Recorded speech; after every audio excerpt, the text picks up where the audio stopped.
some questions with regard to Cambodia in particular. So I just wanted to ask, does the department share the concerns about the human rights conditions in Cambodia outlined by Amnesty International and corroborated by other leading NGOs and governments, including the US? Well, I'll ask Mr. Cox to add if he wants to, but we do have some concerns about the human rights situation in Cambodia, and we have raised those not only in the appropriate multilateral forums, but also directly with the Cambodian government, including during Foreign Minister Bishop's most recent visit there last weekend. In particular, could you outline to me which of the human rights concerns that you raised, or you have concerned? What are they? Alistair? Well, Senator Alistair Cox, First Assistant Secretary, South East Asia Division.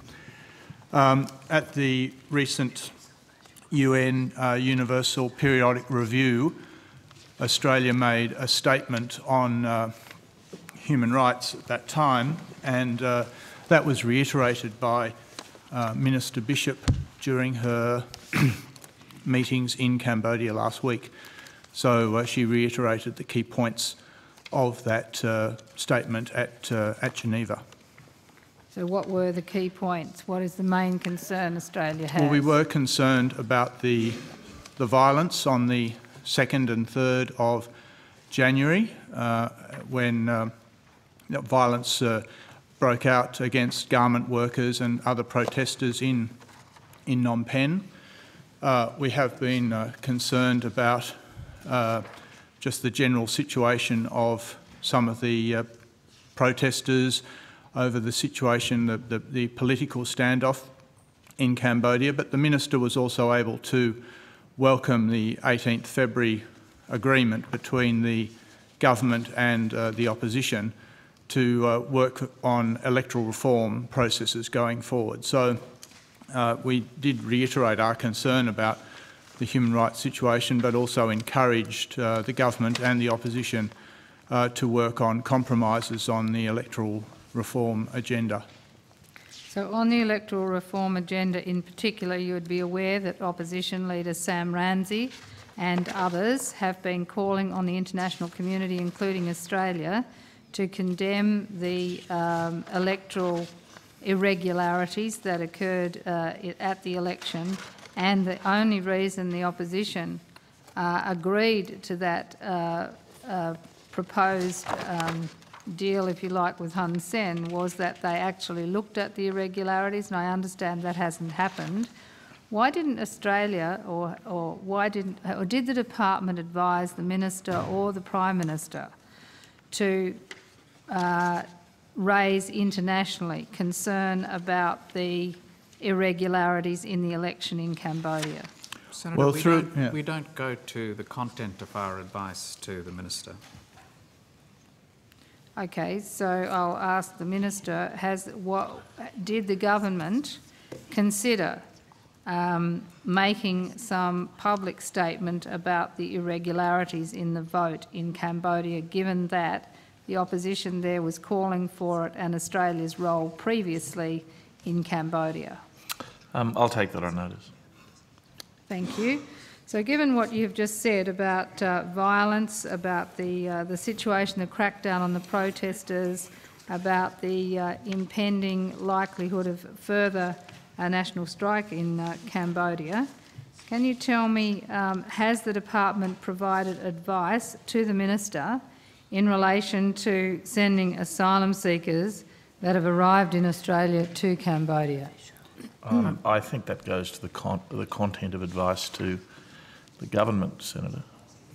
Well, I asked, has the department provided advice?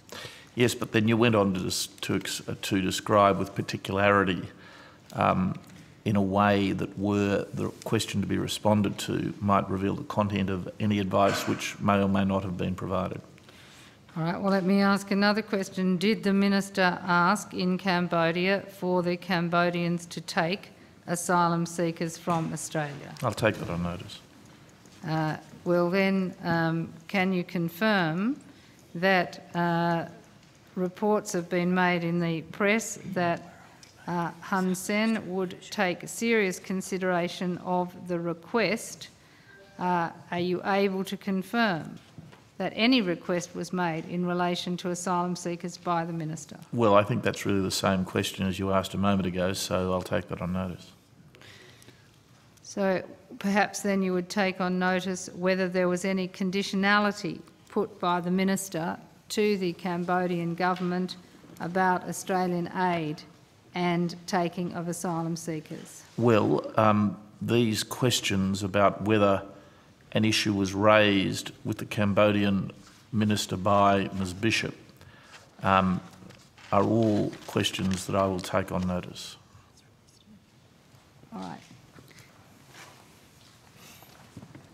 Then in terms of international action, apart from what you have just outlined in terms of the United Nations processes, is there any other action that the Australian government has taken with regard to election irregularities in Cambodia? Have we raised it in any other forum apart from the discussion you just referred to from the Minister with the government there on her recent visit?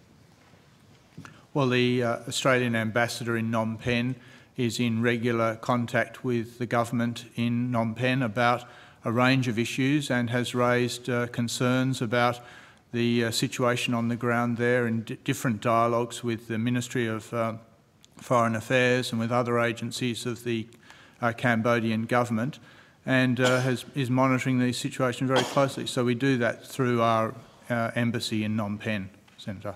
What about with the United Nations? Has Australia registered any concern about the election irregularities in Cambodia through other UN processes? Well, as I said, at the UN Human Rights Council during the Universal Periodic Review on the 28th of January, we did just that. And that's the appropriate vehicle through which to do that. Yes. Yes, that's what I'm just trying to establish. That is the only vehicle through which we've done it. Yes, that's the most appropriate vehicle through which to do it. Yes. Thank you. Thank you, Chair.